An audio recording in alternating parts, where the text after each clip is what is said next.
Halo bhai, halo. Hari ni kenapa kita nak cerita pasal satu bangsa, iaitu bangsa Endon. Bangsa ini mempunyai wajah yang sangat bodoh ataupun hodoh. Mereka ini adalah satu bangsa yang sangat ganas. Pada masa dulu bangsa ini sangat gila kuasa.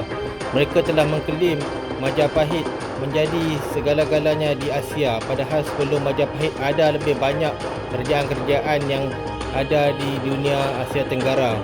Bermulanya zaman pencuri Endon ini ialah pada tahun 1945. Mereka ini adalah satu bangsa yang suka menuduh orang lain jahat. Contohnya Tesla telah dituduhnya mencuri, walhal Tesla tidak ada janji apa-apa.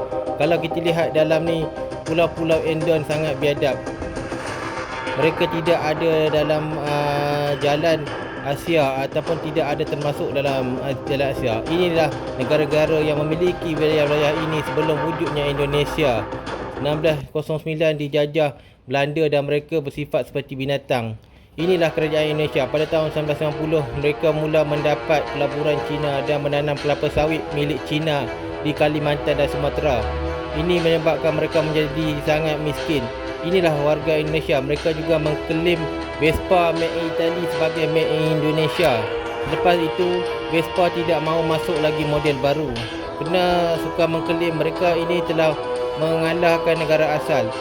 Dalam bola sepak, orang Endon juga yang berwarna hijau telah menyebabkan Indonesia kalah. Mereka ini sangat kurang hajar. Ke mana-mana mereka pergi pun mereka akan menjadi kurang hajar. Apache juga telah diklaim milik Indonesia. Indonesia ini adalah satu bangsa yang paling kurang hajar di dunia. Kalau kita lihat sejarah-sejarah dulu, mereka suka mengklaim AK-47. Pindad telah mencuri dan mengklaim AK-47 sebagai pindad, padahal kelongsongnya sama sedia dengan AK-47. Kopassus juga klaim US Army yang datang training di Indonesia sebagai anak buah mereka, padahal USA lagi maju. Inilah perangai Endon. Bila menang dalam pertandingan, mereka akan menghina negara lain. Indonesia juga selalu dihina oleh orang Endon. Pertandingan permainan biasa juga mereka klaim sebagai mereka mendunia. Inilah perangai Indonesia yang Malaysia kena tahu.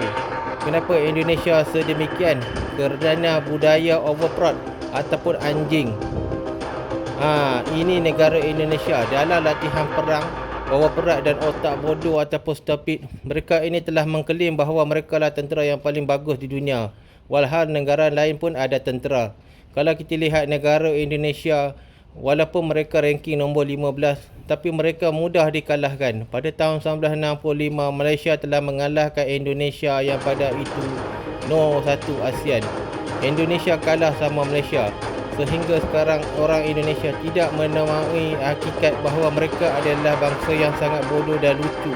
Pada masa itu Sukarno dianggap sebagai Presiden Amerika, walhal Sukarno pada masa itu telah digulingkan oleh Malaysia.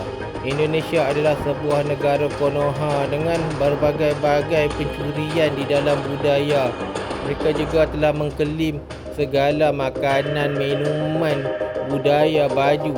Bangsa ini sangat gila kuasa. Di Malaysia juga ada, tapi telah ditamatkan mereka ini. Kalau kita lihat negara Indonesia tak habis-habis mencapai kebodohan maksimum. Tesla juga disalahkan, Apple juga disalahkan. Apakan daya, mereka ini satu bangsa yang sangat biadab.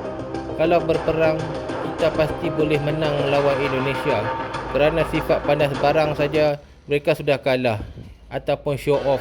Indonesia mempunyai satu perangai yang diajar di sekolah daripada kecil supaya berasa hebat.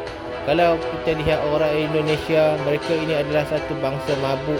Kalau kita lihat dekat sini, ini budaya Hindu juga diklaim milik Indonesia.